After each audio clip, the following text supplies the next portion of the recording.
Hello and welcome to this special segment of the TNT show. It is the fantasy segment, and with me I have one of the perennial fantasy players in Canan. Canan, you're welcome. Thank you, Tim. So, Canan, how has it been? We have played fantasy, we have had teams that have been exciting over the last years. How has this season started for you in the fantasy league? Um, this season actually started badly for me, and I had to actually take a -8 Yeah. to actually even like catch up because I had uh, I had the first stage of the season. Normally, you are just testing to see who is Who are actually the on-form players? who are the on-form Who are the players, starters? who are the starters of the team, and you always make blunders, obviously, at Yeah. the beginning. But after a while, you start noticing the trends because all of these trends they keep on. Certain people that you must have. There are certain must-haves that you have. Yeah, yeah. Like, for example, Madison right Madison, now yeah, he's it's on a form. must-have, yeah. He's a must-have. In my team, I have Rashford. I don't know. Would you get Son for Rashford? Uh, I haven't. Son has. Sometimes you can't just go with the hype because he has scored a hat trick. Then you just decide to go with him just because of The hat trick. the hat trick. Yeah. So you have to find a balance. I have to see consistency. Yeah. So for Son, I'm going to wait for a few games Yeah. and I see what happens. You have talked about taking a -8. What do you prefer? Is it playing a cheap, for example, a free hit, or you would take your -8 and then you build up a team? I know you got 84 points in the last game week. That was above average. I think the average was 72, 76. So with that, you look at, for example, going to internationals. We talked with Tony in the show that players usually come back with injuries. Did you keep an extra substitute with hope that maybe when the players return with an injury or so, you can have two substitutions to do? Or you saying my players will come back fit, whatever happens, I'll not take a negative, or you'll be forced to play a hit? No, normally what I do when I'm actually choosing a fantasy team is I normally choose a team that is going to, I look at a team that is going to be there in the long run. I am looking at players that I'm building a team basically. Okay. Basically how you can have one team that is going to play a whole of fantasy. And that is what I look at when I'm actually talking about what your team will look like. Does this mean even your bench players actually have the ability to come into the starting lineup? Yes, of course. You don't have the enablers, guys who are maybe 3.9, don't play in any fixture. You see now, for this fantasy, in fact, this season you had to make a sacrifice.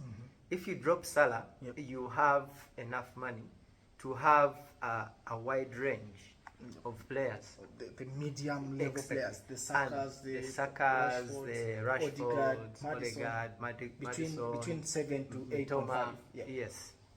So right now that gives you the leeway, and also now for this season you can't play a back four. That's true. The best formation right now is a 3-5-3 or 3-5-2. And last week I think I was playing a 3-4-3.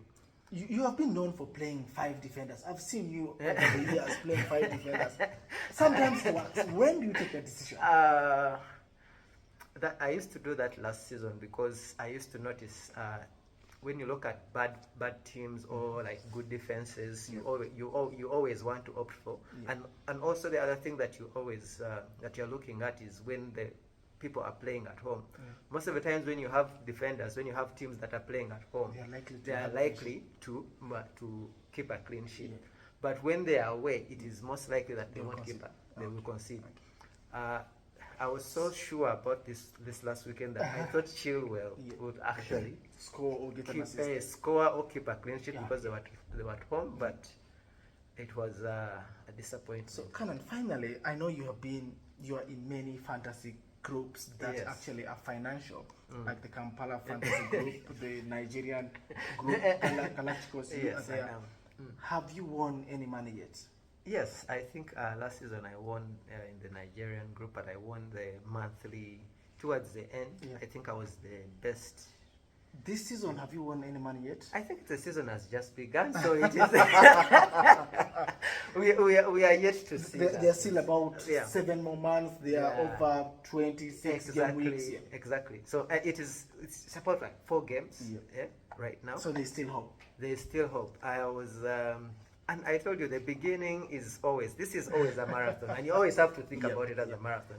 If you think about it as something that is a sprint, then you're about to lose. Canan, finally, who are those players? I want you to tell people out there that are must-haves. Okay. Give me 3. 1 defender, 1 midfielder, 1 striker. Haaland, of course, is not one of the strikers. Everyone has Haaland. The must-haves right now, I think, is Maddison. He has been playing very well for the midfielders. Yeah. On set pieces. On set pieces, and he has been so Finding out fabulous. everyone, yeah. Oh my God! And he has been playing so well for Tottenham. As a And, midfielder. Defender? As a midfielder. A defender, I think Chilwell. I'm going to go.